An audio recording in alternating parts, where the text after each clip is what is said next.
झोपलेले आम्ही दादा. हा 3च्या नंतर लागलेली आग. हा हा हा काय 3च्या परिस्थिती नंतर होती इथे तेव्हा? काय माहिती, इथे लोक बोमाबोम करायला लागले, लोक धावायला लागले, आम्ही पण धावायला लागले.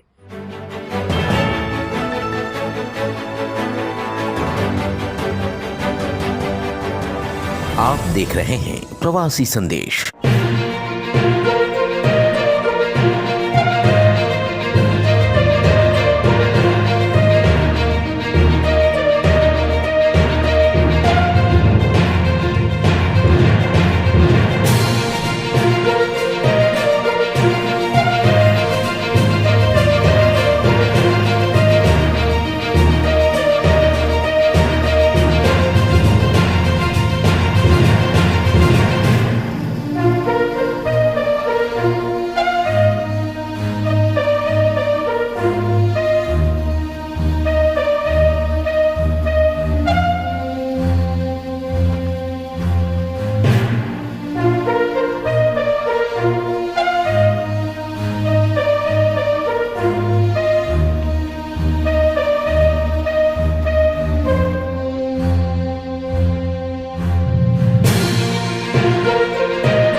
तेव्हा तुम्ही काय करत होतात? झोपलेले आम्ही दादा. हा 3च्या नंतर लागलेली आग. हा हा हा काय 3च्या परिस्थिती नंतर होती इथे तेव्हा? काय माहिती, इथे लोक बोमाबोम करायला लागले, लोक धावायला लागले, आम्ही पण धावायला लागले.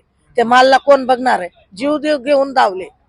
कसला माल होता तुमचा इथे? काय काम? हे आम्ही प्लास्टिक असतो, भंगारे असतो, बाटल्या असतो, सर्व काही येचून जमा करतो. 2 महिन्याचं 3 महिन्याचं जमा करून ठेवतो, नंतर येतो. रोज काही थोडं थोडं भंगार खायापुरतं येकून देतात आणि साईटला लावतात.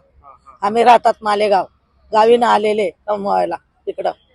मग आता गावाला कळलं का आग लागले? काय काय कळलं? नाही, अजून काहीच नाही, कोणाला फोन करले नाही आता अजून. नुकसान कसं झालेलं आहे तुमचं आणि ते पुढे चिंता आहे का? पुढे कसं काय होईल? काय करणार चिंता, तोंड सुदूक धुतलं नाही, चहा सुदूक पेली नाही, 1 रुपया नाही हातामध्ये, काय करणार, रोज कमवून खाणार आहे, काय राहणार आहे साहेब, विचार करा. माझं नाव मीनाबाई आयरे.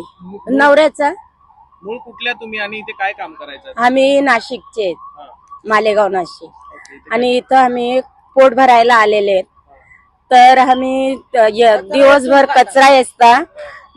कचरा असता, संध्याकाळी इकडं जेवण खाऊन बनवता, इथंच आम्ही झोपतात. किती वर्ष? आता 20-25 वर्ष झाले आम्हाला इथं राहायला. तर मग आता अशी नुकसान झाली आमची. मग आता काय करायचं काय माल याचं? ठेवलेला? किती हे भंगार. किती महिन्यांपासून होता? आम्ही 1-1.5 महिन्याचा माल विकता. असं पूर्ण 60-70 हजारचा भंगार यायचं. मग ते एकखटी विकून राहायचे आता आम्ही. हे किती दिवसाचं ठेवलेलं? आता कम से कम तरी पण 2 महिन्याचा असेल. किती नुकसान झाली आमची. आग लागली तेव्हा काय वाटलं तुम्हाला? पहिलं आग लागली तर आम्ही झोपलेले, सर्व बोमाबोम व्हायला मग लागले. बोमाबोम व्हायला लागली तेव्हा आम्ही उठलेले. पाय आले मग आम्ही